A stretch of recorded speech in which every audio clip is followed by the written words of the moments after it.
Hi, this is Catholic Ben. Do you younger folks realize that back in the 70s, that's actually just a couple of decades ago, if you wanted to listen to some music, you had to get yourself a record player, like the one back there, and a lot of LP records. Well, whatever you wanted to listen to, you had to get an LP record for, and people would gather in living rooms and listen to the music together.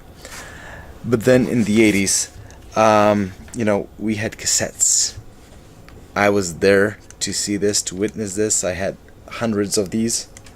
And as I was becoming a teenager, I remember finding one like this, and it had the greatest hits of Queen on them. And I would listen to that cassette non-stop for half a year or so.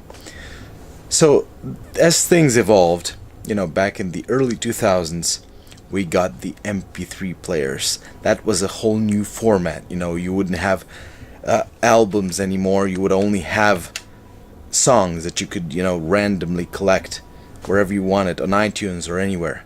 Actually, iTunes, was created back then when Apple created iPod. And it's a very famous product that mostly still everybody knows, or used to know a couple of years ago. It was very famous, but Apple was not the first company to invent the MP3 format. That was a different company, an Asian one, and they invented the format almost 2 years before Apple did. And they had a similar product out there, and they were selling it, and it was called the 5 gigabyte MP3 player. Does that sound sexy? No?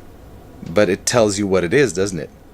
It does, but it doesn't tell you why you should own it.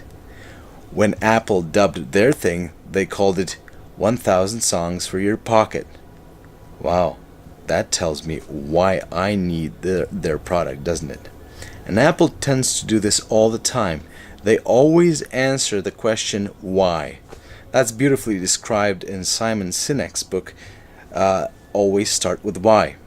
There's also a YouTube TEDx lecture by him that you can go and listen to. It's really good, really shows how leaders, how everyone that does anything should always start with the question why, not the what and the how. But we in the Catholic Church, we always start with the what you should be doing and the how you should do it. Almost never we begin with the why. Well, when we ask ourselves of the why of the resurrection of Easter, that's the question we need to be asking ourselves, isn't it? Why this funny story? Why would God come into this world? Why would he die, and why would he rise again? Well, as another author says, Francis Spufford, Francis Spufford, in his book Unapologetic, he says the problem is not sin, because, the word sin has been taken away by the popular culture in the form of sexy lingerie and chocolate and ice cream and stuff. Pleasurable consumption of something is usually called sin nowadays. He says, no, it's not that.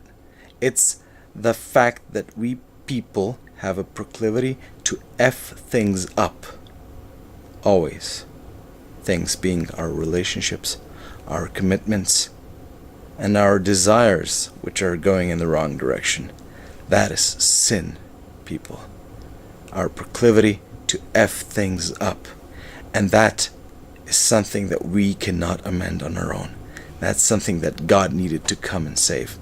We'll be talking more about this as we're approaching Easter in this Holy Week. I'm glad you're following this vlog. You can, like me on Facebook, follow me on Instagram, or add me to your subscription list on your YouTube channel. And I'll see you next time. God bless. Bye-bye.